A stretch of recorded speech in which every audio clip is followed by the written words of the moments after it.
Épisode 44. Les jeunes gens échappés du labyrinthe couraient à perdre haleine. Ils couraient sans un mot. Leurs silhouettes se fondaient dans la nuit noire. Quand ils atteignirent le port, tout était silencieux. Les majestueux navires du roi Minos étaient tous sagement alignés, prêts à lever l'ancre à tout moment. Ces bateaux faisaient la fierté du roi Minos.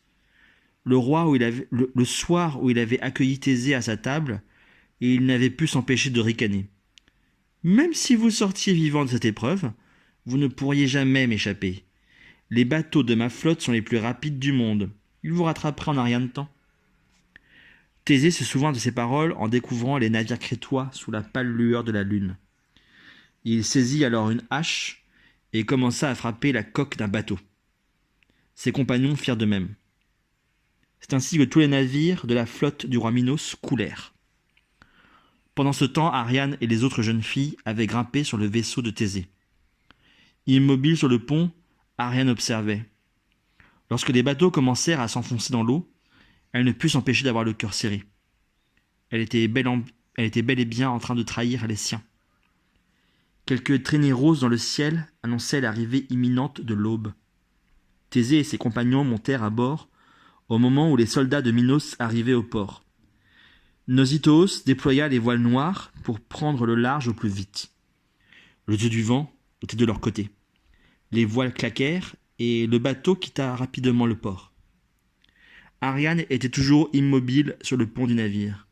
Elle regardait intensément la falaise rocheuse, le petit port familier et cette crête sauvage à laquelle elle s'arrachait. Elle savait qu'elle la quittait pour toujours et ses yeux s'embuèrent. Elle n'avait dit adieu à personne, ni à sa sœur Phèdre, ni à sa mère, ni bien sûr à son père. Ariane tourna résolument le dos à son île natale et s'approcha de Thésée.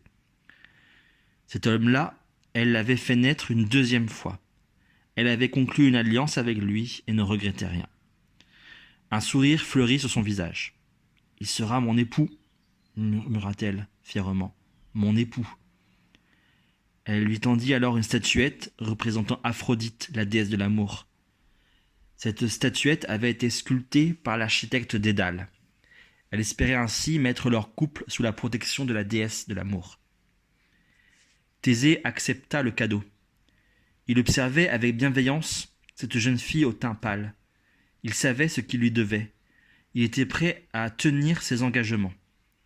Il éprouvait pour elle de la reconnaissance. Mais était-ce de l'amour ? Bien sûr, il l'avait embrassée le premier soir de leur rencontre. La force et la grâce de la jeune fille l'avaient ému. Il avait accepté son aide, promis de l'épouser. Pour autant, Thésée ne sentait pas vibrer en lui cette chose mystérieuse qu'on appelle l'amour. Il se revit questionnant Conidas, son maître. « Comment sait-on si l'on est amoureux ?» Le professeur lui avait répondu.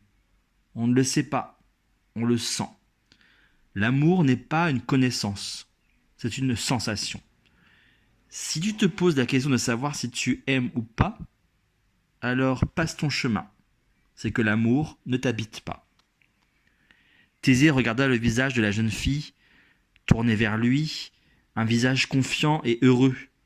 Il l'attira doucement contre son épaule et chassa ses doutes. Le voyage du retour commençait sous de bons auspices. Les Athéniens étaient euphoriques. Qu'ils regagnent leur terre vivants était un miracle. Tout était prétexte à rire et à chanson. Aucun poursuivant à leur trousse une mer calme, du vent dans les voiles. « Ça ne va pas durer » annonça Nausithoos. Mais personne ne l'écouta, pas même Thésée. Leur relation n'était plus complice du tout. En remontant à bord, Thésée s'était précipité pour raconter au vieux marin la fin du Minotaure. « Tu sais, » lui avait dit Thésée, « il ne s'est pas vraiment défendu. C'est toi qui avais raison. Il avait envie d'en finir avec cette vie de solitude et de douleur. » Thésée espérait recueillir de la bouche de Nausithoos une approbation, car depuis qu'il avait tué le Minotaure, tout le monde l'en félicitait. Mais Thésée avait besoin de justifier son acte à ses yeux. Étrangement, le vieux marin garda le silence. Thésée insista. « C'est toi qui m'as révélé ces souffrances. » Nosithoos continuait à fixer la mer sans répondre. Thésée eut un geste d'agacement. Alors Nosithoos le regarda et dit seulement « C'était lui ou toi, voilà tout. Tu es vivant, c'est bien, mais lui, il est mort. Et peut-être emmènes-tu avec toi une part de sa sauvagerie, qui sait ?»